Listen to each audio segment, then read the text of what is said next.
Hello everyone, very warm welcome on St Patrick's Day to our webinar on cybersecurity and pension schemes.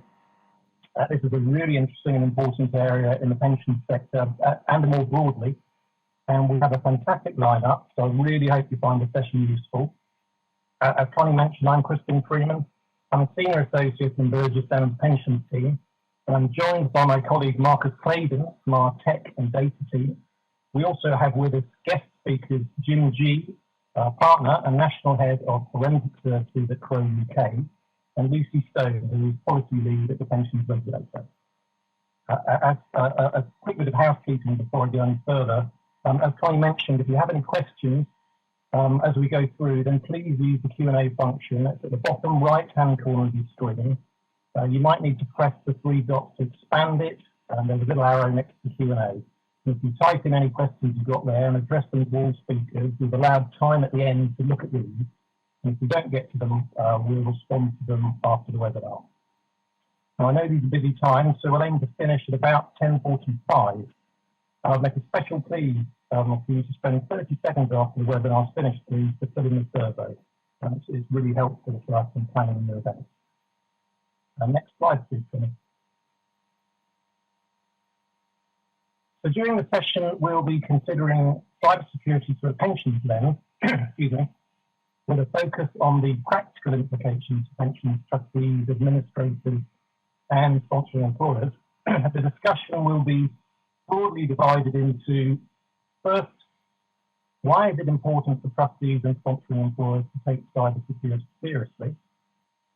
Secondly, what steps organisations should be taking now to safeguard themselves against the impact of a cybersecurity attack? And thirdly, what organisations should do in the event that a cyber attack incident takes place and what they should do in the aftermath. So without further ado, I'll ask Connie for the next slide, please, and I'll hand over to Jim, who's going to be outlining the nature and extent of the problem and talking about the industry guidance published last year. Over to you, Jim. Thank you very much, Crispin. First thing I should say is Crowe is very pleased to be joining the pensions regulator and Burgess Salmon for this webinar. I hope you'll enjoy this session, but the current situation with cybercrime really doesn't present a pretty picture. To be honest, it was bad enough before COVID and increasing rapidly before COVID. Since COVID, the number of cybercrime incidents has almost doubled, as I will show later. I should also say that in introducing this presentation, the language that I will be using is English, not tech, explaining the nature of the problem and what you need to do to protect yourselves, rather than focusing on the intricacies of the technology. Next slide, please. As Crispin said, I'm the National Head of Forensic Services for Crowe, but I have a second job too, which is as Visiting Professor and Chair of Europe's largest research centre into cybercrime, fraud, bribery and corruption.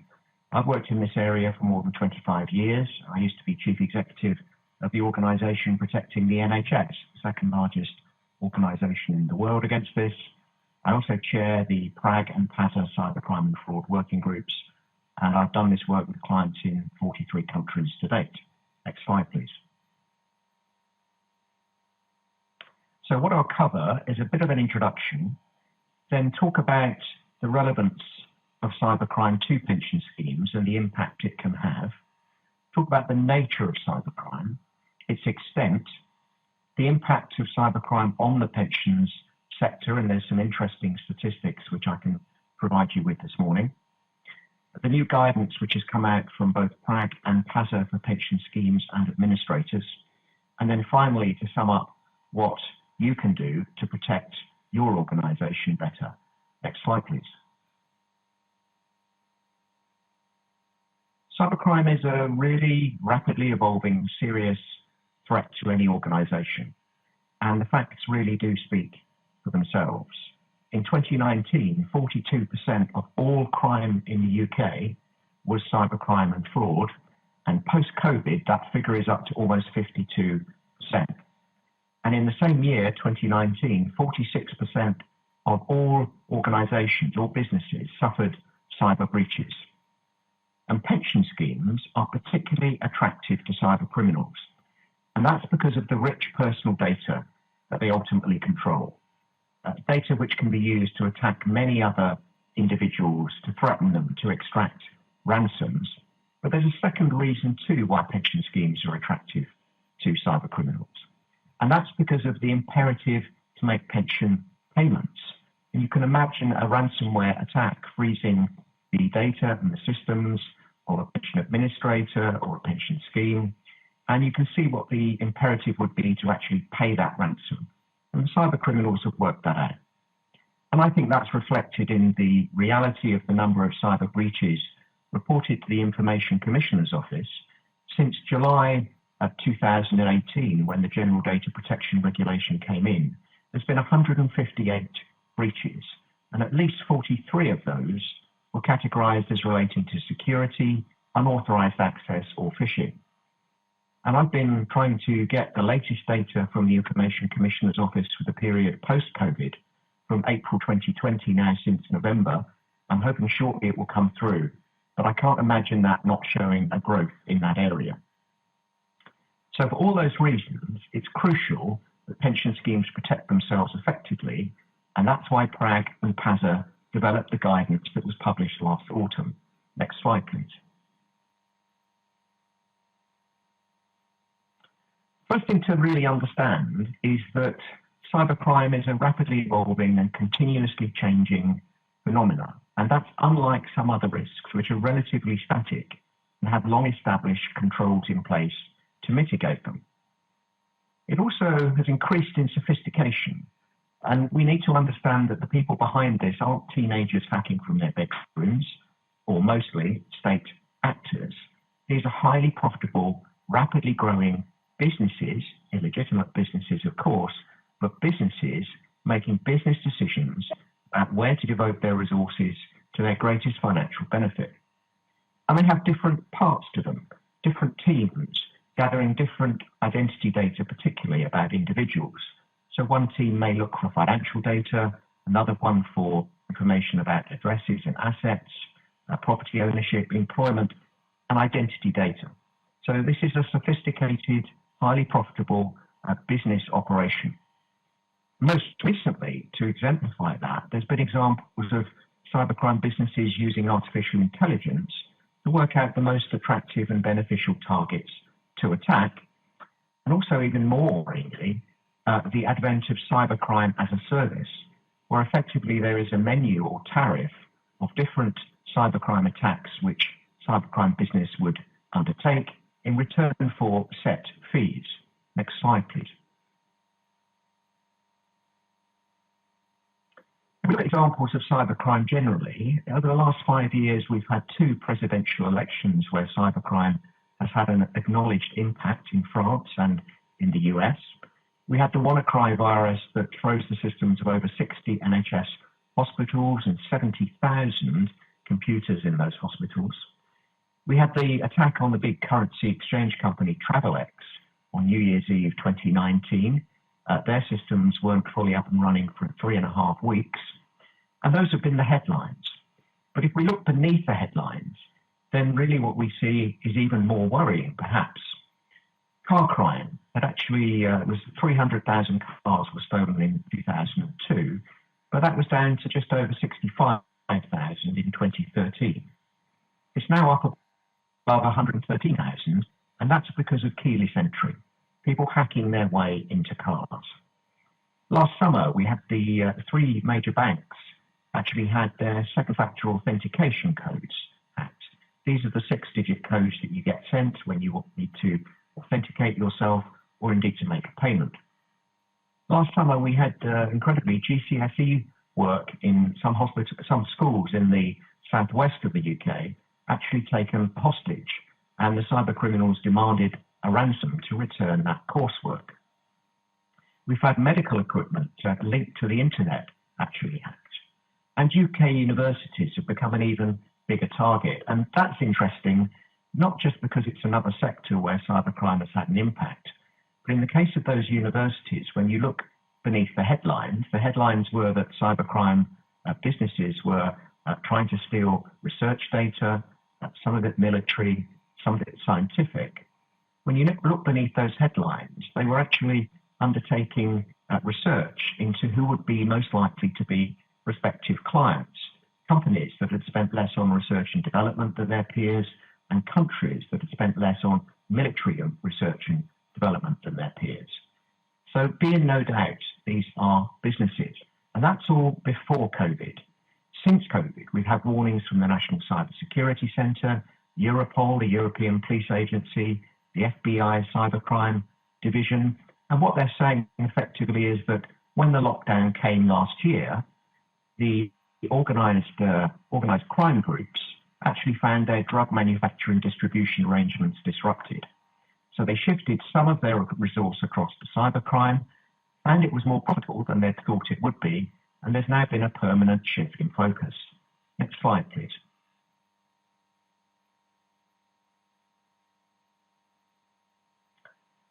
This slide, if we can go through the different animations, that would be good. This slide shows some screenshots. Crow regularly undertakes research on the dark web. We've got more research coming out in June 2021. And the screenshots, there should be 5 there actually, so perhaps the producer can just click through those. Or perhaps not. Never mind. Okay. Well, effectively, these are screenshots from the different markets and forums where data is sold. And the first 2 show, first of all, hundreds of British Airways Air Miles accounts for sale. The second one, literally thousands of British bank accounts with passwords for them. And it goes on, actually, if you could see the other screenshots, all the way through to fake COVID vaccine, which is now on sale. Next slide, please. These are the latest statistics from the Office for National Statistics, and that actually shows the change between the 12 months up to March 2020 before COVID and the 12 months up to September 2020, end of September, in terms of the number of cybercrime incidents, a 92% increase in cybercrime incidents, something we should look at, think about, and then take very carefully indeed our own protection. Next slide, please. In terms of the pension sector specifically, I mentioned earlier that there have been 158 data breaches from the period through to April 2020, 43 of which relate to cybercrime, 13 phishing attacks, 27 security breaches, and 3 unauthorized access. In other words, this isn't just something which is happening generally, and we can remain comfortable in the pension sector thinking it isn't happening to us. It is happening to the pension sector, and at least twice every month since July 2018. As I said, I think the figures after April 2020 will show an increase in that. A leading pensions administrator, in fact, suffered a ransomware attack in the summer. Thankfully, they had a strategy not just based on technology, but also acknowledging an attack would happen and how they could manage that attack if it did happen and recover and mitigate the damage. And because of that 3-pronged strategy, protect yourself as well as you can, manage an attack if it happens, and then work to recover and mitigate the damage. Their operations were up and running again within 24 hours. But we should remember that pension schemes and administrators are very attractive targets for cyber criminals. Next slide, please. So that's why we produced the guidance. I chair the Pensions Research Accountants Group, and we produced guidance which was published in autumn last year, covering things like meeting legal regulatory expectations, looking at the kind of practical things that pension schemes needed to do to try and protect themselves as well as possible, in other words, preemptive action, then to react where an attack took place, and to ensure that they remained able to fulfill key functions. Next slide, please. And I also chair the PASA Cybercrime and Fraud Working Group, and we produced parallel guidance for administrators. Clearly, both pension schemes and their administrators need to work very closely together, with trustees asking the right questions of their administrators, and pensions administrators being able to give good quality answers. Next slide, please. So finally, there's 6 things that I'd like people watching this webinar to remember. First of all, cybercrime is not a static risk like other risks. If you talk to people who do penetration testing, that's ethical hacking to test the strength of protection, they will tell you that if they stop doing what they're doing for more than 6 months, they can never catch up with the evolving phenomena of cybercrime. The second point is that this is likely to evolve and grow further. Indeed, this is a continuous process. Thirdly, remember these are businesses. They are making business decisions. They are looking from the outside at pension schemes and administrators and working out where they think there is the greatest gain to be made and the weakest defences. Fourthly, pension schemes need to understand their vulnerabilities if they are to address them. How can you put in place the right solution if you don't understand the problem? Fifthly, I think pension schemes need to have much greater visibility of how well protected their third-party suppliers are. They need to be asking the tough and difficult questions to really find out whether, in fact, the people administering their schemes are properly protected or not. And finally, just like we independently audit financial accounts to make sure they are correct, I would always advocate an independent assessment with people with no axe to grind about how well protected an organisation is or not. Next slide, please. So in conclusion, this is a significant and now rapidly growing problem, especially since COVID. Nobody can expect to be immune. It's not a question of if, it's a question of when, and the statistics show that to be true. But you can be cybercrime resilient. And to emphasize again, that's not just the technology to protect you as well as you can be, but it's the human, organizational, and process basis for being able to manage an attack if it happens, and thirdly, to recover and mitigate any damage. There is no perfect technological solution. It's about organization, management, and governance. And that's exactly where the new guidance from Prague and PASA, exactly what that guidance is trying to achieve. Thank you very much. Kristen. Thanks very much, Jim. Sobering, I think, to say the least. I'm now going to cover some basic steps you can take to safeguard the organisation against the cybersecurity incident. Next slide, please, Connor. Sorry, one after that as well, thanks, Connor. So, to echo Jim's sentiment, cybersecurity is absolutely one of the biggest risks facing pension schemes today. And in our experience, the majority of pension schemes aren't adequately prepared for the risk. Pension scheme trustees fulfill the role of data controller for their schemes, making them ultimately responsible for ensuring appropriate measures are in place to manage the retention and transmission of data securely. The trustees, are required to actively protect members and assets against cyber risk, which means putting in place preemptive measures. And they're accountable for the security of scheme information and assets, even when delegating or outsourcing the day-to-day functions of the scheme. So the trustees can't outsource their responsibility for cyber risk. Now, clearly this is an area that the industry needs to start prioritising and fast. So what steps can you take now to ensure that you are ready to manage and mitigate the impacts of a cybersecurity attack? Next slide, please, Con. Well, as Jim alluded to, it's not possible to be 100% cyber secure because the problem is constantly changing. So instead, pension scheme trustees and managers should focus on building cyber resilience within their schemes. Now, as a first priority, scheme trustees should be carrying out a risk assessment to assess current security levels. This will require you to identify the information assets that could be affected by a cyber attack, such as systems, hardware, laptops, member data, along with any risks that could affect those assets. Undertaking a risk assessment will help you to identify any weaknesses in your procedures and will direct your next steps. In addition, and in the light of the recent guidance from Prague and PASA, and just running around the diagram on the slide here, you should prepare an incident response plan to ensure that there's a clear step-by-step plan to follow in the event of an incident. Having an IRP to hand if an incident takes place can be invaluable because quick decisions will need to be taken in what will typically be a high-stress situation. In the longer term, you might consider running a simulation incident for training and then keeping the IRP under regular review.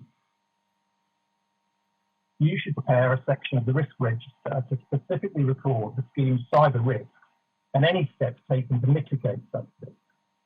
It's important that this is monitored on an ongoing basis, given the rapid evolution of cybercrime. You should audit the advisors and suppliers, such as administrators and investment managers. It's important to ensure that contracts with these third parties are reviewed and that any cybersecurity clauses provide sufficient protection for the scheme. Note these clauses aren't currently particularly common, but we envisage that they will soon become the norm. So key third-party contracts should cover two aspects.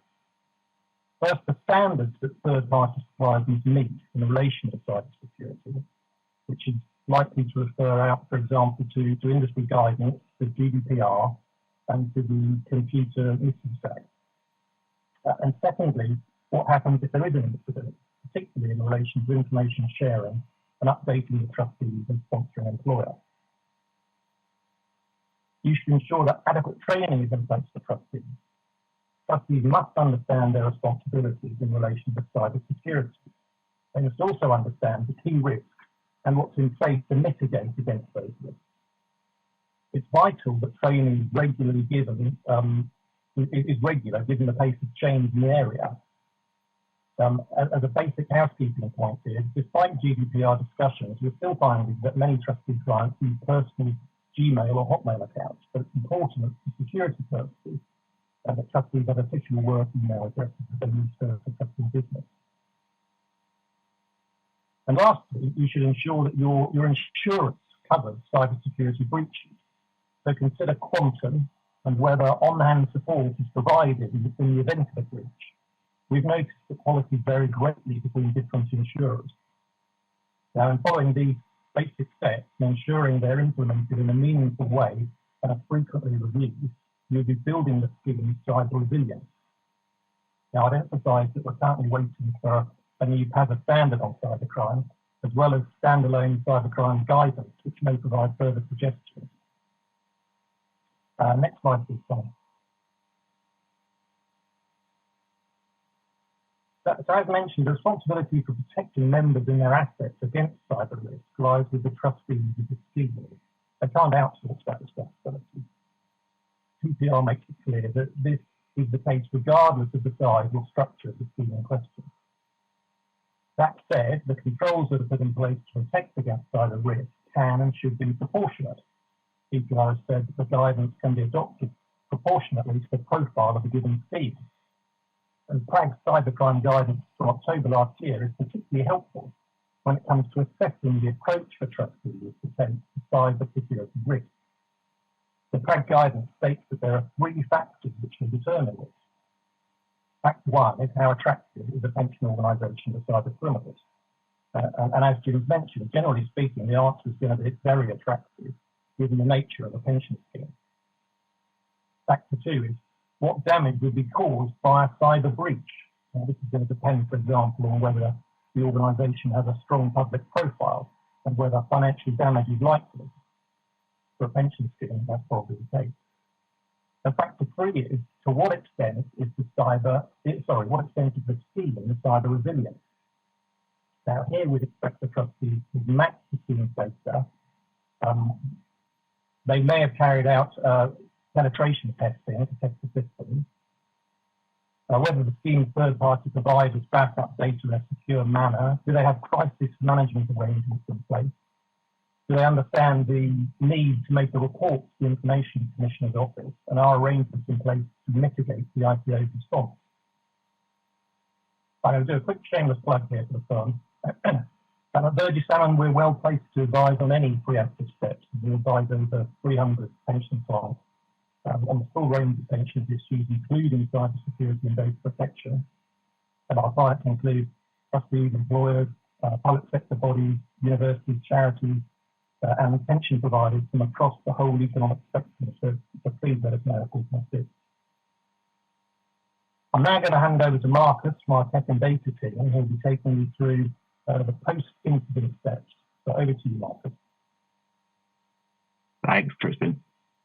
Connie, if we could just skip on next slide and then again, please. Thank you very much.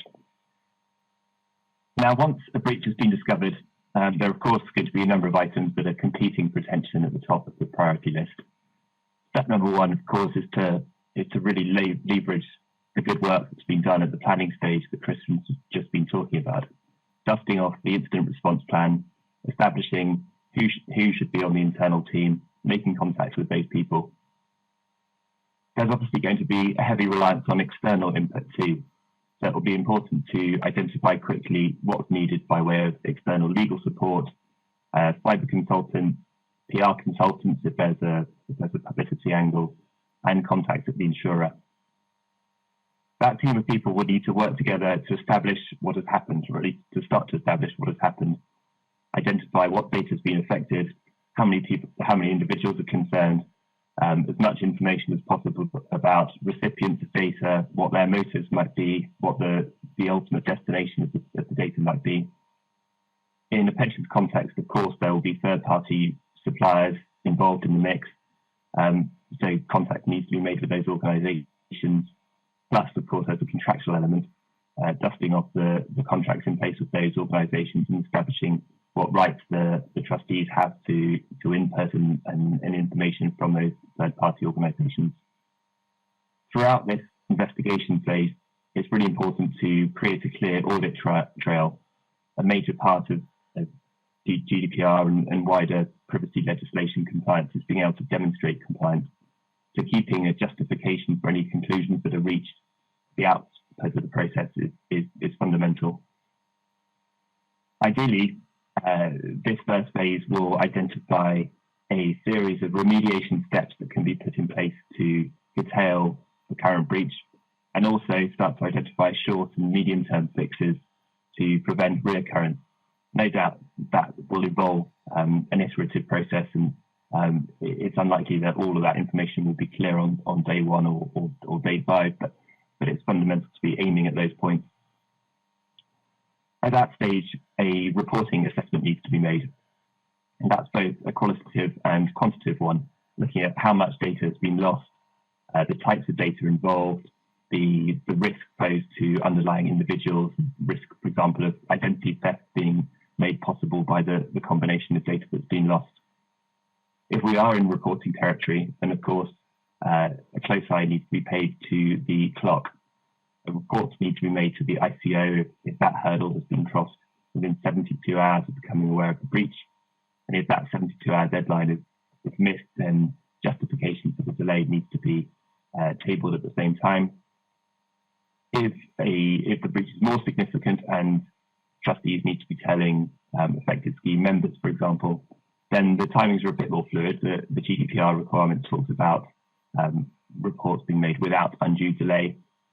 And that's really an assessment that needs to be conducted with reference to the type of data that's been lost, the consequences for the individuals, and the need to be able to put together a package of support to remediate any impacts that they are suffering. Of course, there's the pensions regulator angle as well. Notifiable breaches need to be made to them within 1 working day. The insurance piece is fundamental. So if there is cyber cover in place, then the insurer needs to be brought along as a key partner for all these steps that we've just been talking about. And doing everything with the insurer's kind of pre-approval and consent really maximizes the chances of getting access to as much money as possible from the policies that are in place, both on a pay-as-you-go basis in the short term to cover the inevitable initial outlay for investigation work and third-party support, but also perhaps slightly later down the line on a third-party liability basis if, for example, data subject claims are received. The counter-terrorism angle is an interesting one. If we are in a ransomware situation, then it's even more critical to lean on the insurer for external support in dealing with that. And that's particularly important because there's criminal liability, both for an organisation making payments out, plus also for insurers funding those payments, where those payments end up in the hands of organisations that are known or suspected to have links to terrorist organisations. So it's important to take a coordinated and advised approach to navigating those issues. Next slide, please, Connie. Just touching briefly on the fraud element, there are criminal offences that could be committed in a cybercrime context under the Data Protection Act 2018, for example, under the Computer Misuse Act. And if we are in that territory, then again, acting in concert with advisors, reports can be made to the police. There's an action fraud hotline which is made available for that purpose, so information can be directly fed to the police and channeled in that way.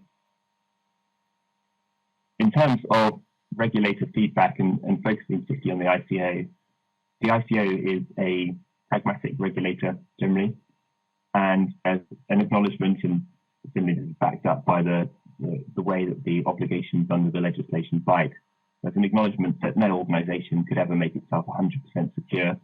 So an organisation that does suffer a breach, but reports it in a way which shows good evidence of engagement with issues beforehand, planning has been done, nevertheless a breach has been suffered, but that's been dealt with in a proactive, engaged and timely way.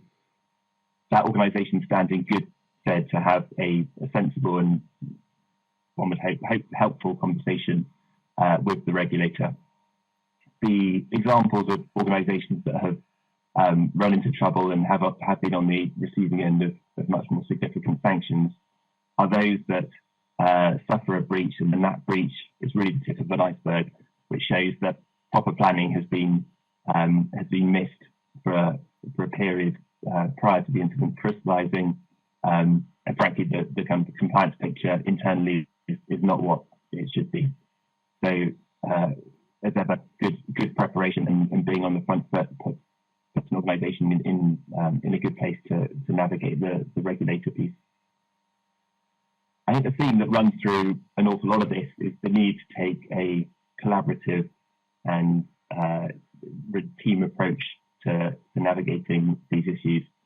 And that's something that we certainly look to bring to bear. We have a team of tech and data experts who have worked with our pensions industry experts for a large number of years on a whole host of cyber and data issues. And it's that shared pool of experience that we really look to leverage when helping clients prepare for and then navigate what can be stressful and rather pressurized situations. At this point, I'm going to hand over to Lucy for the regulator perspective. Thank you very much. So next slide, please. A lot of what I'm going to say, in fact, has already been said by the other panelists, so I'm not going to go into too much detail. But just a reminder, there are legal obligations for trustees and scheme managers to operate internal controls and ensure the safe custody and assets of a scheme. And in effect, we think of cyber controls as another form of internal control. However, it does feel slightly different because, as Jim has alluded to, it is constantly evolving. It's also quite unfamiliar. I think a lot of trustees are used to thinking about funding, but not necessarily about things like cyber. And this obligation in pensions legislation complements duties that are in data protection law, which also fall on trustees and scheme managers. So that's all very good. That's very high level. You have to have the right controls in place according to legislation. But what is it in practice? So can I have the next slide, please, Connie? So we have set out our expectations in guidance in a little bit more detail, and they echo a lot of what you're going to see in the passive guidance, the PRAC guidance, because all of these are, this is what you should be doing, and everyone agrees this is what you should be doing. Now, just a note on this wasn't initially set out in guidance, but actually, as of today, we are consulting on a new consolidated code of practice for TPR, which brings together everything. And we've actually embedded these specific cyber elements into this draft code of practice. So it now has the standing of a code of practice, and not just guidance. So the first thing you have to do is understand the risk. So, get the right knowledge. You need to know enough to understand the risk to your scheme. Now, this is the point where I say think creatively, because actually it's not just about your large scheme, you've got lots of data, you're at risk. Because you can't get complacent with your small scheme. Think about collateral damage, for example.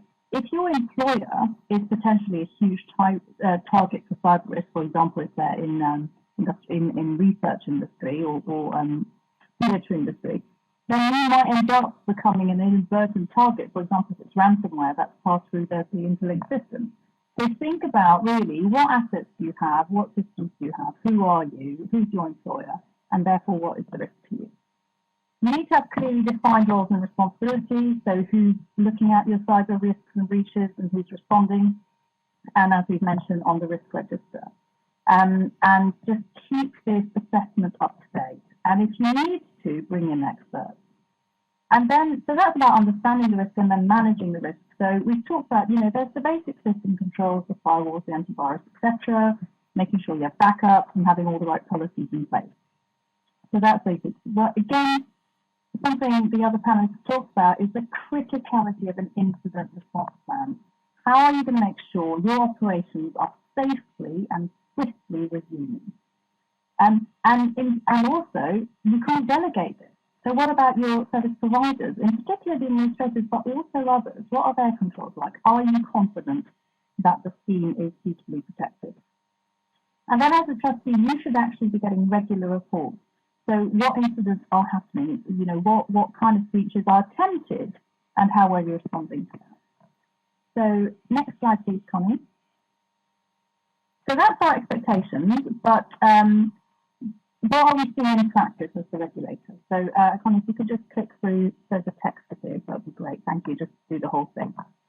So we know that, we know that overall the increase on focus is the focus on cyber is increasing in pension schemes. And most trustees will have this on the risk register, but it's actually not universal. In particular, in smaller schemes, a lot of people are still not looking at it on their risk register. And also, don't just put it on the risk register. Make sure it's regularly reviewed. Having it there for 3 years but never looking at it is not good enough. Similarly, we set out the controls we expect to have in place, and we do surveys to see, whether schemes are putting these in place. Now, the presence of these controls is growing over time, but they are more likely to be in place in larger schemes. And this is the point about being proportionate. Absolutely, larger schemes are a bigger target potentially, and therefore their controls will need to be much more robust. But as a small scheme, you are still potentially a target, including through the collateral damage point.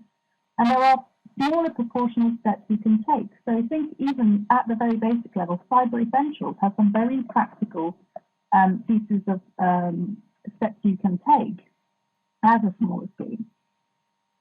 A note on reporting and detection. So we know that large administrators and large schemes actually are more likely to detect incidences of cyber attacks.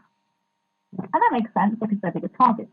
But actually, it's one of those where if people tell us, oh no, he's not detecting anything, we get worried because that means that actually your controls are probably not that great and you're not very good at detecting what's happening. Because realistically, most people do experience cyber breaches, or at least attacks, whether or not they are successful. I mean, you can see we've published IFOI data on the regulators regularly attack.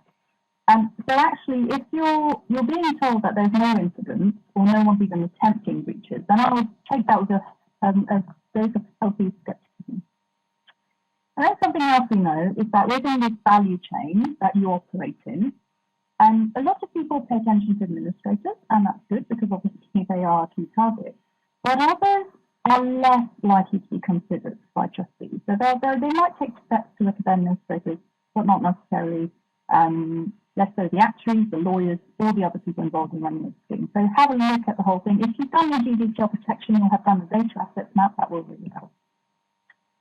Another point that's coming through quite strongly now is that there is a tendency amongst some administrators, if they're in-house, and some trustees to rely on their employer's plans. So they have an incident response plan, the employer has an incident response plan, and the scheme says, oh, that's fine, we're covered on the back. Well, that might be fine if that plan is robust for your scheme. So does it have recovery times for your processes? how far are you in the priority list for things that are going to review when the IT, needs to allocate their time? And so what worries me more than the fact there's a reliance on these employer plans is that actually a lot of people are then not following through and checking that the employer plans are fit for purpose for the scheme. So you really do need to check. And the other point is trustee training.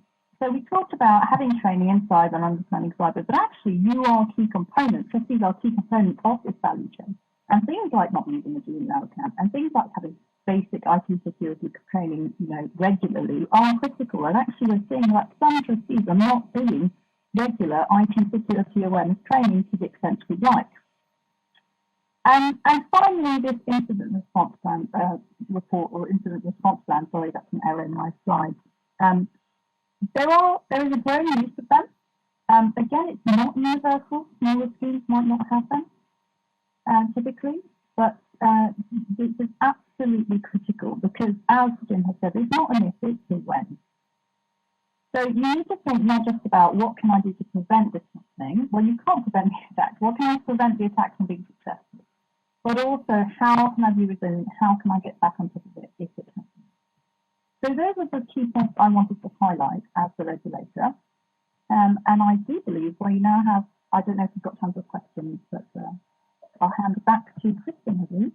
Thanks, Lucy. That was really helpful. I particularly, a point you mentioned was that the fact that trustees are very unfamiliar with this area of cyber risk. And I think that's one of the key takeaways, I think, here is that even though they are unfamiliar now, it's something they do need to become familiar with. It will be a key responsibility going forward. So many thanks for that. I noticed we're really tight on time, but we do have quite a few questions. Thanks, Colin. We do have quite a few questions. So I'm going to carry on regardless, and I'm aware that people may well drop off because I know that time is tight and precious for a lot of people. But I am going to run through some of these questions in any event. I'm going to start with one to Jim here. Cybercrime statistics are growing. Are the statistics for detection and punishment of those responsible also growing? A good question. No. The problem with this is that the cybercrime attacks can be mounted from anywhere on the planet that is connected.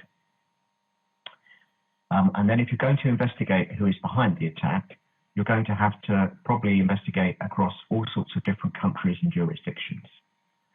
You then have a third problem, which is actually where do you actually prosecute or take civil action, in which jurisdiction? So no, I mean, the latest figures from the States, which I'm not totally confident of, I think this is probably too much, but the latest research, the statistics from the States indicate that about 1%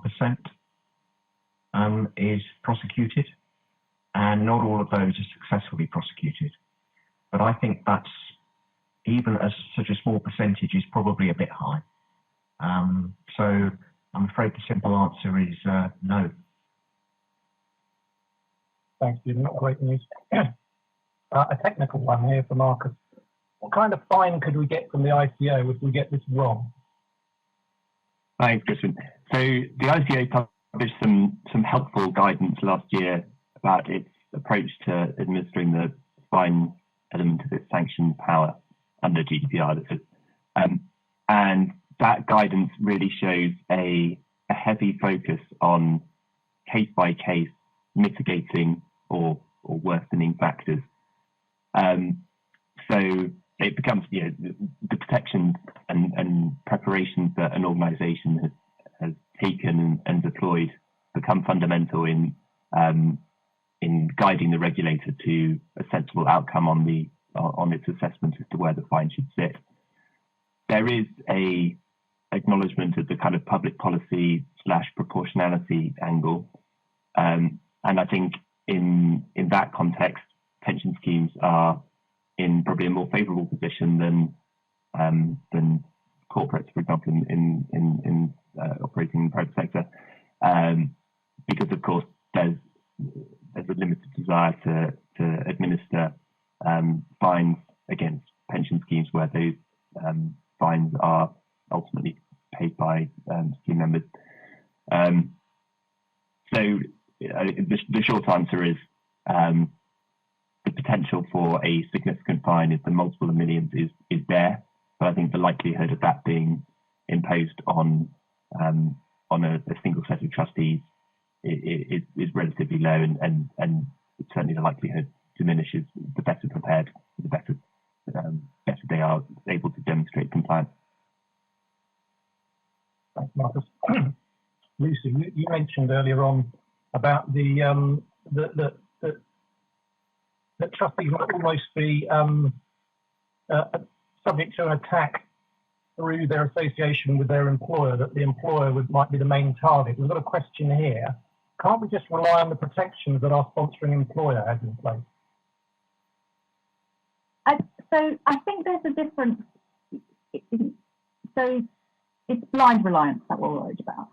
So you can't delegate the accountability to someone else for your cyber protection. If you are confident that your employer's protections are good enough for your scheme, and also consider the scheme appropriately, so I mentioned about incident response plan, does it have times to get your key processes back up and running? Are you prioritised appropriately?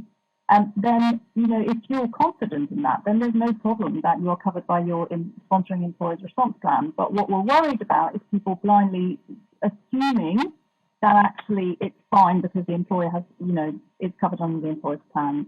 You need to take steps to assure yourself that these controls are fit for purpose. Thanks, Lucy. Jim, I'm gonna finish off with you in just a moment. I'm going to ask you to summarise the key takeaways from this. But before I do that, I'll just give you a moment to think about that. But before I do that, Marcus, I've got another one for you here. If pension trustees have followed good cyber risk controls, but data has been attacked, how will trustees be assessed in terms of responsibility? Short answer is they'll be assessed favourably. If a breach report is made to the ICO or to the pensions regulator, and that can be supported with a copy of an incident response plan which has been recently updated, we can show with an audit trail that it's been followed. We've got to hand copies of contracts with third-party suppliers that are involved. There's sensible protections in those clauses. Trustees can demonstrate recent attendance at training sessions, all those good things. Then the chances are it will be a sensible conversation with the regulator. Thanks, Martin. Jim, before I ask you to give us that kind of roundup, there's quite a few questions here about personal trustee email accounts, and so I was hoping you could just have a think about this one as well. And so the first question is, what is the risk of having a Gmail account? And the second one is leading on from that, can you suggest alternatives that would work for trustees and trustee business?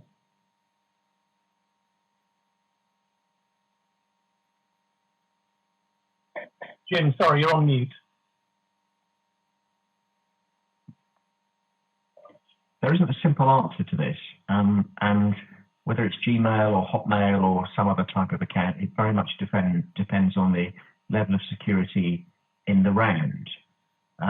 My own view is that it's quite important, if you are associated with a sponsoring employer, to have an employer account, because that's then within their domain and their systems, and hopefully, if they are properly secured, then that account will be more secure. But in terms of whether it's Gmail, Hotmail, I wouldn't really differentiate. It depends on so many other different factors, is the honest answer to that. Thanks, Jim. And I'm very aware that we're over time now. Jim, some key takeaways. I think there's 4. The first one is, please really do acknowledge and understand that this is not a static risk. We've been talking about it today. In 6 months, it will have evolved very rapidly. So we really need to have a different mindset when we're dealing with this particular type of problem. Secondly, understand that you're dealing with businesses. So if they see something about your particular pension scheme which is attractive, and attractive will mean that for the smallest possible input of resource by them, they can extract the largest financial benefit. So important to think about it like that.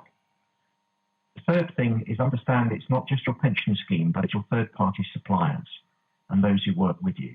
And it really is not simple sometimes to get information out of those third-party suppliers. And they themselves sometimes don't know how well they're protected, remember. So getting that information out is crucial, but it's not a simple process. And finally, I've just come back to the point about independent validation of how well you are protected or not. If you paid somebody to protect your systems against cybercrime, you probably have spent a fair amount of money. And if you then go to the people you spent a fair amount of money on, you say to them, are we well protected? It's more likely there will be an answer, a yes, than we're not sure or no. So independent validation of people with no axe to grind about how well you are protected or not is crucial, just like independent financial audit of accounts. So 4 things perhaps to remember in summing up the webinar. Thank you, Jim. That was really useful. As I mentioned before, we have had quite a lot of questions. I'm very aware we're out of time, so I'm not going to deal with any more now, but we will get back to each of you who's raised a question, and we will get back to you and answer those. If you'd like any more information on this topic, then please contact one of us or your regular Burgess Salmon contact. Before you sign off, please could you remember to complete the survey? I think that would be really helpful for us. And it just remains for me to say a really big thank you to our guests, Jim G from Crow and Lucy Stone from the Regulator, and to wish you all the very best, and thank you very much for joining us. Thank you.